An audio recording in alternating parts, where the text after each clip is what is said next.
Il y a un sujet dont on parle peu dans les entreprises et qu'on voit peu souvent émerger de façon explicite et claire, c'est celui de la bienveillance.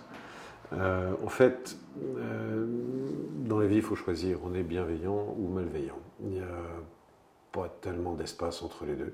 Il faut choisir son camp. Et le choix du camp est parfaitement légitime, et après, il n'y a plus qu'à l'assumer, comme on dit.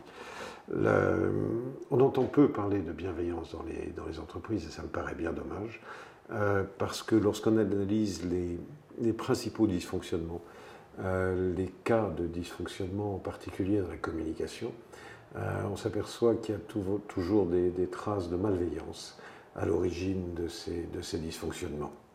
Et donc on se dit avec bon sens, mais pourquoi ne parle-t-on pas plus de bienveillance et pourquoi n'incite-t-on pas les gens à être plus bienveillants? J'ai regardé les valeurs de la plupart des entreprises. On parle toujours de performance, on parle toujours de respect, on parle parfois d'écoute. Et après, lorsque je parle avec les gens dans ces entreprises, je m'aperçois que la liste des valeurs qui est affichée est souvent la liste des problèmes. Beaucoup plus que la liste de ce que l'on devrait faire ou de ce que l'on fait. J'en suis donc arrivé à la conclusion qu'on devrait parler un peu plus souvent et avec ouverture de la bienveillance.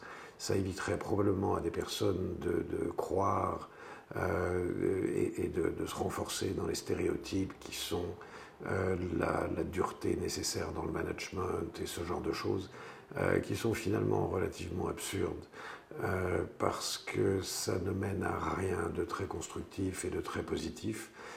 En revanche, la dureté dans le management et ce genre de choses, notamment la dureté purement gratuite, qui est liée soit au pouvoir, soit à l'autorité, fait que cela crée des dysfonctionnements plutôt que de faire avancer les choses dans la bonne direction. Donc la fâcheuse habitude qui consiste à regarder ce qui ne va pas, à exprimer ce qui ne va pas, clamer ce qui ne va pas, est vraiment une fâcheuse habitude et la seule façon intelligente peut-être de la combattre, c'est de se demander si on ne pourrait pas faire un peu appel à la bienveillance naturelle dont la plupart d'entre nous sont dotés.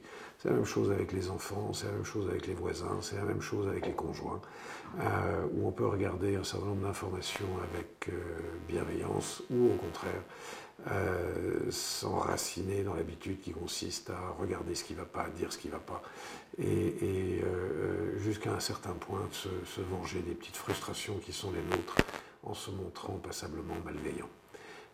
Donc je crois dans les vertus de la bienveillance et je pense que c'est au niveau le plus haut de l'entreprise qu'elle doit commencer à s'exercer pour qu'elle puisse effectivement s'exercer ensuite au milieu. Et lorsque les dirigeants ne sont pas des gens fondamentalement bienveillants, généralement, les cadres intermédiaires ne le sont pas non plus, et je ne suis pas sûr que ce soit eux qu'il faille blâmer.